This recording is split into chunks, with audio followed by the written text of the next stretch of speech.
Bonjour tout le monde, j'espère que vous allez bien. Aujourd'hui, je vais vous parler de votre petite voix intérieure. C'est quoi cette petite voix-là? C'est à toutes les fois qu'on veut se remettre en forme.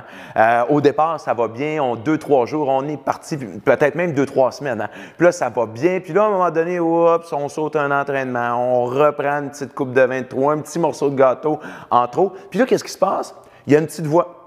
On commence à se démotiver soi-même, à se dire que finalement, on n'a pas été capable de tenir nos bonnes habitudes de vie, qu'on ne s'est pas entraîné, blablabla. C'est sûr que je veux faire une confidence, cette petite voix-là, moi aussi, je l'ai. Quand je néglige un peu mon entraînement, quand je mange pas nécessairement bien pendant 1, 2, 3, 4 jours. Mais on a tous et toutes cette capacité-là de faire taire cette petite voix-là intérieure. Pourquoi? Parce que quand on rentre dans un cercle de négativisme, qu'est-ce que ça fait? C'est que la négativité va engendrer la négativité. C'est-à-dire qu'on va se dire, ben là, j'ai pas bien mangé. Ça fait que ça sert à rien de s'entraîner. Ça fait qu'on va diminuer l'entraînement. On diminue l'entraînement, on mange encore moins bien. Et finalement, on finit par plus s'entraîner du tout. Gardez toujours en tête là, une chose, c'est que la seule personne qui a le droit de vous dire que vous n'y arriverez pas, c'est vous. Puis vous n'êtes vraiment pas obligé de vous écouter. Donc, la prochaine fois là, que vous allez commencer à douter de vous-même, vous avez le pouvoir de couper ça immédiatement, de regarder en avant, puis de foncer. Je vous laisse avec Coach Sarah. Bye! Bonjour tout le monde, bienvenue dans votre entraînement cardiovasculaire. Aujourd'hui, on va travailler 4 mouvements, un petit peu plus au niveau cardio, 30 secondes par mouvement, 15 secondes de récupération à la fin et on va faire ça 3 fois en tout. Sans plus tarder, on va commencer. Je vais vous demander d'ouvrir les pieds larges. On va aller faire ce qu'on appelle des talons aux fesses. Donc, les pieds larges, on transfère le poids d'un côté à l'autre en amenant un talon vers la fesse. Vous pouvez bouger les bras en même temps. Par contre, si les bras, ça vous mélange, vous pouvez simplement les garder aux hanches sans aucun problème. Vous pourriez aussi, si la stabilité sur vos jambes est un petit peu plus difficile, allez-y avec une chaise devant vous et vraiment transposer le poids d'un côté à l'autre. Encore pour quelques secondes. Et vous relâchez. Pour le prochain, je vais mettre de côté pour que vous voyez bien.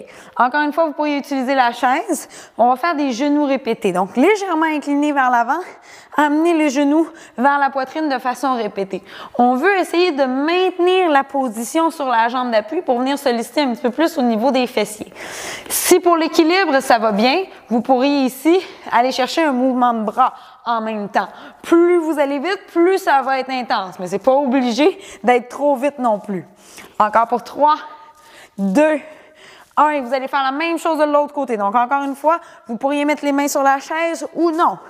Plus vous allez un petit peu descendre dans votre jambe d'appui, plus ça va chauffer au niveau des fessiers. Fait que c'est vraiment à vous de décider l'intensité que vous voulez mettre dans le mouvement. N'hésitez pas à vous appuyer sur une table, sur une chaise si vous sentez que vous en avez besoin.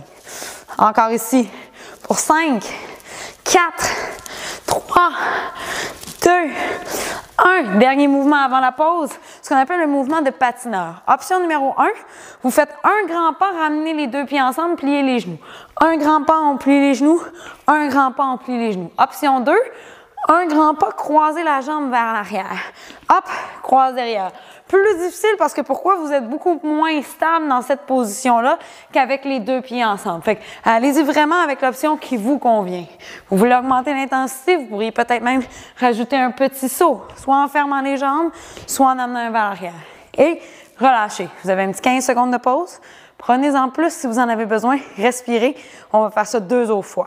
On reprend avec les talons aux fesses, donc les pieds ouverts larges, mains sur la chaise au besoin. 3, 2, 1. On est parti. Transposez le poids d'un côté à l'autre en amenant un talon vers la fesse. Vous y allez à votre rythme. Si vous sentez que déjà vous êtes très essoufflé, ralentissez un petit peu. Allez-y plus lentement pour faire redescendre la fréquence cardiaque. On essaye le plus possible d'impliquer les bras dans le mouvement. Ça va travailler votre coordination. C'est bon justement pour vos fonctions neuromotrices. Encore pour 5, 4, 3, 2, 1. Relâchez. On se tourne sur le côté. Les bras ici allongés. Genoux répétés. Et on tire. Pour, encore une fois, ici, coordination bras, jambes. Le truc, là, c'est d'imaginer que vous amenez vos mains vers votre genou. Vous attrapez votre genou quand le genou s'en vient vers l'avant. Ça semble bien facile comme ça quand je le démontre. Ça ne l'est pas tant que ça. Très sincèrement, il y a des gens qui ont beaucoup de difficultés avec la coordination, pour qui ça va être quand même difficile. Vous en faites un dernier et la même chose de l'autre côté. Ouf, je ne sais pas si vous avez senti le travail au niveau de la fesse ici là, qui commence à chauffer. Oui, la jambe d'appui, vous devriez sentir qu'il y a un petit réchauffement au niveau de la fesse, justement. Le sang commence à circuler un peu plus. Si ça va bien, essayez d'allonger les bras peut-être un petit peu plus loin. Allez-y à votre rythme. N'oubliez pas, si vous avez besoin d'une chaise pour vous appuyer, simplement ici devant vous, continuez avec les jambes. Ça pourrait être avec un bras à ce moment-là aussi. Hein? Vous n'êtes pas obligé de mettre les deux mains sur la chaise, ça peut être juste 1, 3, 2, 1 et revenez au centre. Ici, on s'en va sur les côtés. Un grand pas, soit les deux pieds ensemble ou avec la jambe qui croise un petit peu à l'arrière. Plus difficile pour la stabilité ici, fait que vous pourriez, encore une fois, utiliser la chaise. Un grand pas, amène la jambe plus loin derrière. La chaise va vous donner une meilleure stabilité. Peut-être que ça va vous donner plus d'assurance. Vous allez être capable de faire le mouvement avec un peu plus d'amplitude. Allez-y, comme vous êtes confortable. Vous en faites un dernier et on relâche. Respirez. Il nous reste une série. Une dernière fois les 4 exercices, pardon. 3, 2, 1. Ouvrez les pieds, talons-fesses. On est reparti. Dernière série. Même si vous y allez plus doucement, vous allez sentir votre fréquence cardiaque qui va augmenter. Hein? Si vous en voulez plus, vous pourriez aller plus vite, bien sûr. Encore une fois, on utilise la chaise si on a besoin de plus de stabilité. Amenez les talons vers la fesse, ouvrez les pieds larges. Si vous avez les jambes fermées, ça ira pas très bien. Il faut vraiment faire une transposition du poids de chaque côté. 3, 2, 1 et on y va avec les genoux répétés. Sur le côté ici, vous pouvez garder les deux mains ou juste une main sur la chaise. Penchez-vous légèrement vers l'avant. Fait qu'on veut sentir qu'il y a un travail de mise en charge dans la jambe qui est au sol. Vous pourriez y aller seulement avec un bras qui lève, l'autre main sur la jambe. Ça peut être les deux mains sur la jambe. Utilisez seulement le genou ou sans utiliser la chaise du tout. Encore pour 5, 4, 3, 2, 1, relâchez. Même chose de l'autre côté. Vous pouvez utiliser la chaise ou non. C'est parti. On descend dans notre jambe d'appui. Allongez les bras bien haut. Encore. On est presque arrivé à la fin. 15 secondes ici. Let's go. Continuez avec moi. Encore. Pour 5, 4, 3, 2, 1. Et le dernier, le patineur. Option 1. Un grand pas. Je ferme les deux jambes ensemble. Pour plus de stabilité, vous pourriez avoir la chaise devant vous. Ou, plus difficile, un grand pas. Croise la jambe derrière. Hop. Et ici. C'est pas obligé d'être trop loin en arrière que vous croisez la jambe non plus. Hein?